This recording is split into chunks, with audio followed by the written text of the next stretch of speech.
Okay, we gotta go deep, deep, deep to the underground.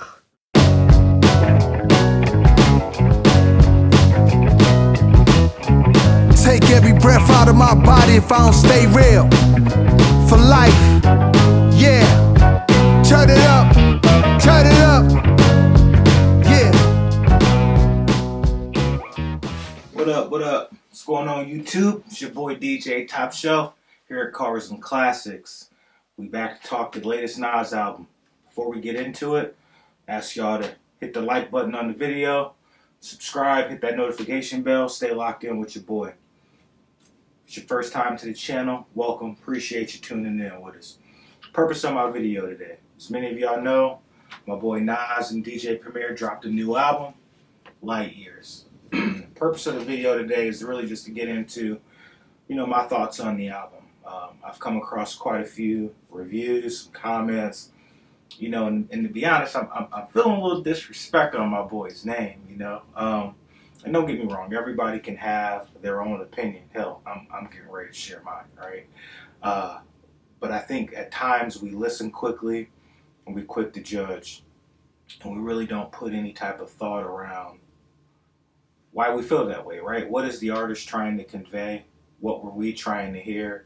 And why there might be some misalignment. So the way I put it is like this. The first time I listened to the Nas album, I stayed up late Thursday to catch it. I ran through it, and in my mind, I was coming at the album from the mindset of Son just had an amazing feature run all summer with the Legend Has It campaign. Every feature he was on just bodied it, right? Everything that we like about Nas, he delivered on, right? When you think about the body of work he had with Hit Boy, between the King's Disease and the Magic trilogies, just killing it, right? We was feeling good. We, us Nas fans, we've been up for a while, and so it feels good that he's putting out great music consistently, and it's great to kind of to hear the growth. And so when you come from what we've recently heard, and he drops this album, in my opinion, I was coming from the perspective of this is his exclamation point on the year, right? This is him reclaiming the game for anybody who thought he lost the step or thought he wasn't the king in NYC. And so you just expected for it to be fiery, for it to be aggressive, for it to be witty. And, honestly, I felt like it was going to hit like Magic hit, right? Because you remember when Magic dropped, we was just like, woo, Esco's back. And so that's what I was expecting out the gate, and I'm going to be 100 with you guys. Now, if you're coming at it from that perspective, you're going to feel like it missed the mark, right? And that's just me being as transparent as I can be. But as a fan of Nas's, I've learned that sometimes you've got to take a step back.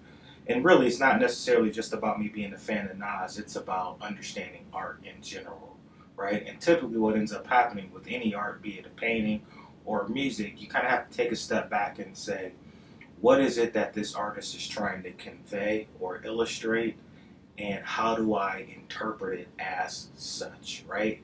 So I went back through the album.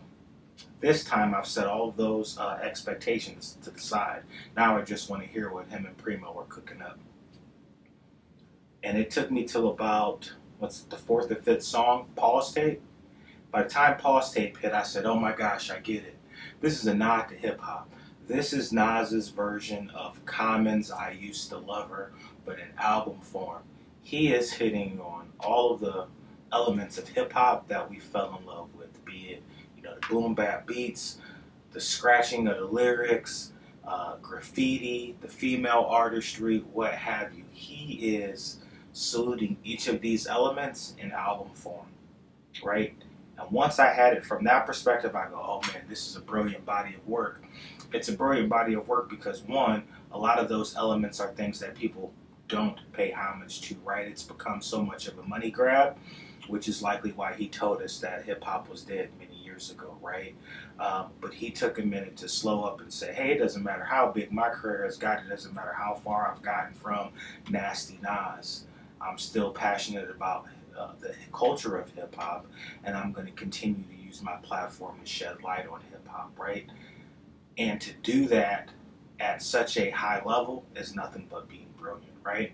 I think the other piece that stands out to me about this album is the perspective that Nas shared, not about just hip hop, but about himself, right? He even has a song on there, right? It's called Nasty Nas, Esco, and Nasir. If you go back and listen to this album and go back and listen to that song, Nas is weaving in and out of these various monikers or personas, right? He's talking gritty and feisty like he was when he was in this Nasty Nas era. He's been a little bit more flamboyant and popping his shit like he was when he was in the Willie Esco moment. And he's talking that mogul, Bitcoin, investor, entrepreneur talk, which is where he's at right now in life from the Nasir perspective, right? So for someone like myself who has been rocking with them since I was a little kid, and you appreciate seeing that growth, it's cool to see him come in and out of those monikers. Because the reality is he absolutely could rap like any one of them. This is all in him. He created these flows, these views, these visions. He chooses not to rap like that, right? And, I think that we as hip-hop fans have to give our artists enough grace and freedom to grow as artists, right? Because his conversation shouldn't be the same as it was as an 18, 19-year-old kid come out of Queensbridge. He's seen a lot, he's accomplished a lot, and through his music, he should be able to share and inspire us to reach new heights as well, right? And so I just appreciate seeing that growth in the music, especially within our artists. I think a lot of times we see folks rise to fame and stardom, and somehow they get tripped up over the way and they fall from grace, or they get out there on drugs and they fall from grace, or anything. We see scandals in the news and social media weekly, daily, what have you. And so to see someone come out of Queens like this and continually grow his career to the point that he is today and still be making music for the passion of it, I just appreciate that. So salute to Godson on that one. Now, if you haven't realized it yet, I'm a huge Nas fan. Rocking my sweatshirt from the New York State of Mind tour back in 2022. Just started to get into vinyl a little bit lately. Picked this one up on Friday. I was kind of excited to see it at my local record store. I didn't have to wait for it to come in. Album dropped Friday. I had it Friday night. So salute to Magnolia Thunder Pussy here in Columbus, Ohio for the album. The other thing I wanted to talk about on the album, we hit on the kind of the overall elements. It's shedding light on the boom-bap, the graffiti, the female artists of hip-hop, the scratching, what have you. And we talked about Nas's confidence weaving in and out of his various personas. But when you kind of look at the album from the lens of a nod to hip-hop, Nas's kind of his stance, his confidence, right? There's a couple of songs to me that when I go back and listen to them now, these songs sound like victory laps. And the two songs that I'm referring to is It's Time, comes off like a victory lap. Nas is standing at the top of hip-hop, reflecting on what he's accomplished and still kind of being in tune with the culture. And then, Get Ready, right? It's got a little bop to it. It's swaggy, and it's Nas being confident in who Nas is and what he's brought to the game of hip-hop. And so I appreciate that. All in all, brilliant album. Last thing I want to wrap up with is opportunities, right? I'm a product manager by day, right? So we always look at things to say, hey, who's the target audience for the product? How do we make it better? And how do we improve a situation, right? And so if I'm looking at Nas's album from the lens of my role in my day-to-day job, I would say, is there an opportunity to make this even better? Even though it's a brilliant album, like I've already stated, is there an opportunity to make this better? Is there something they could have or should have done a little bit differently? And there's only a couple of things. One is the album name, right? I think album names and obviously album art, cover art, and stuff like that, that does a great deal of setting the expectation for your user or your listener. What is this album telling me? What is the trip I'm getting ready to take? It just sets that expectation. A blank cover and Lightyears is too broad. And I get it, a blank cover is kind of like what hip-hop artists were getting back in the day when they was getting records from record stores. But in 2025, going into 2026, a listener needs a little bit more, especially when we buy in actual copies of the music, okay? Album title, album cover. Title absolutely should have been something that nodded to hip hop. What comes to mind for me is Live from the Underground, or I'm sorry, it was Welcome to the Underground is the name of the song. Why not make that the name of the album? That's what we're talking about. We're talking about the underground grit of hip hop. The album cover, album name should have been called Welcome to the Underground, and you start the album with the song Welcome to the Underground. And the reason that I say that is that song is really energetic. I think the beat kind of stays kind of at this climbing state, right? It never plateaus, never climaxes. It just it just keeps going, right? And because it just keeps going, I think folks felt underwhelmed with where it's currently positioned.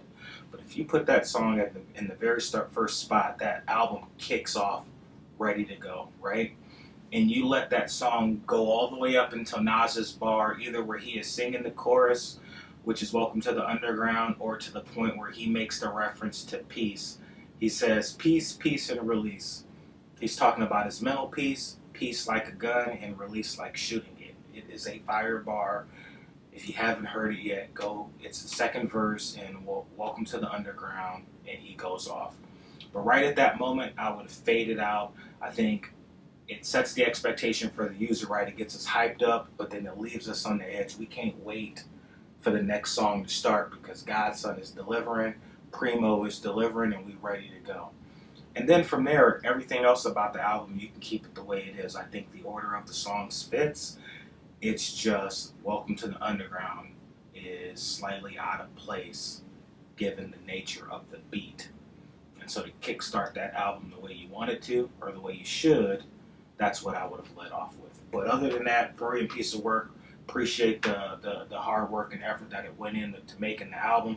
Salute to Nas, DjPremier, and Massapil, and shout out to my boy Gabe for the autographed Nas King's Disease vinyl that I have on my wall. My wife got it for me for my birthday when I turned 40 a couple years ago, so just wanted to take a minute to shout everybody out, and always, yo to the news. So ain't nobody stealing my peace, I'm still a beast. If I gotta put a piece in somebody grill and release, figure the speech, picture me a civilian packing heat. Back in the days, ways, immature, naivete.